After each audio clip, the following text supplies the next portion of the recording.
Welcome back to Yahoo Finance. Well, the pandemic has changed the way many of us look at our careers, as signaled by the Great Resignation. But if you decided to switch jobs or are planning to do so, or you're retiring earlier than you might have thought, don't forget about your 401k. Here with what we need to know is Christine Benz, Morningstar Director of Personal Finance and Retirement Planning. Thank you so much for your time. So some statistics that I'm looking at surprise me. Workers have left about $1.35 trillion just floating around, because they leave their jobs and forget about their 401k. So if you have left your job or you're about to do so, what should we do right away?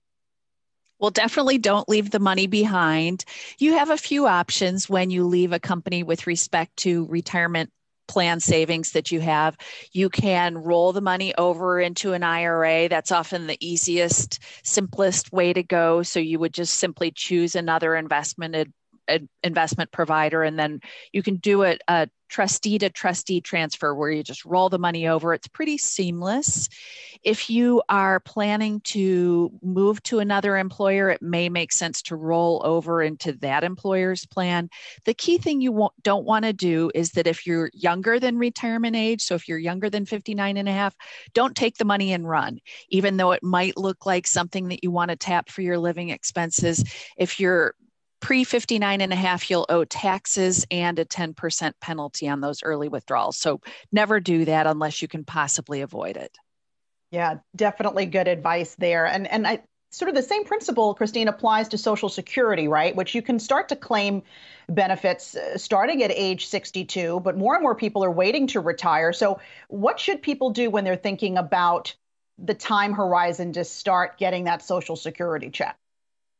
People often like to start earlier. In fact, when we look at the data, we see that most people start as early as they possibly can at age 62.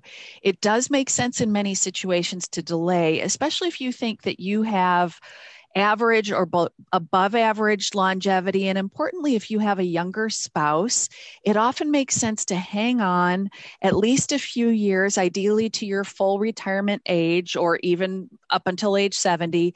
And the benefit of doing that is that you can enlarge your benefit from Social Security, and it's a lifetime benefit. If you live to be 110, that'll still be your benefit. So retirees hate to hear that they should delay, but it's often the best financial idea.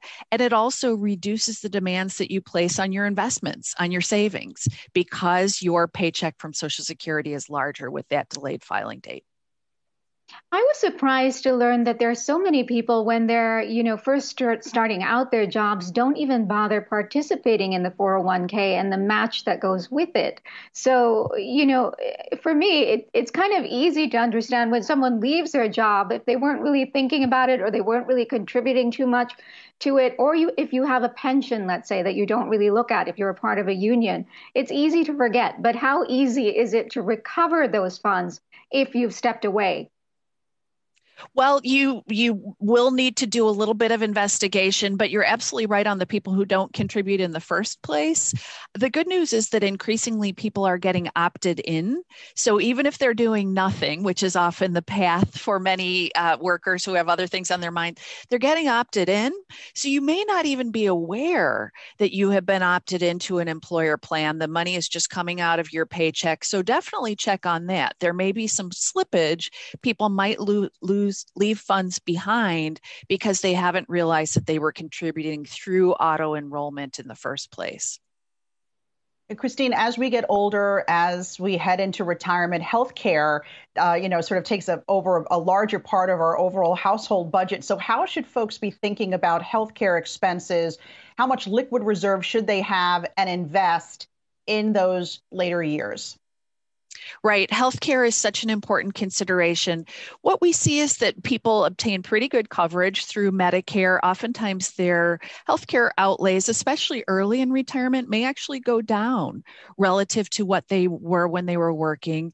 The tricky part is that as we age, we do tend to incur higher healthcare costs. And the real wild card in all of this is long-term care expenses. So if you need care that is not healthcare, it's not Medicare provided, but if you need help doing things like making meals or taking showers, none of that care is covered by Medicare.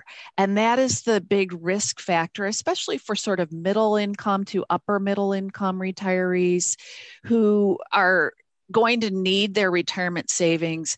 There, perhaps some sort of long-term care insurance product makes sense.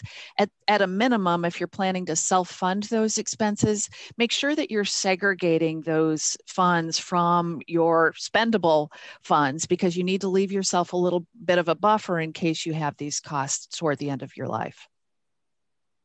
Okay, Christine Benz, helpful advice there. Morningstar Director of Personal Finance and Retirement Planning. Thank you so much for your time.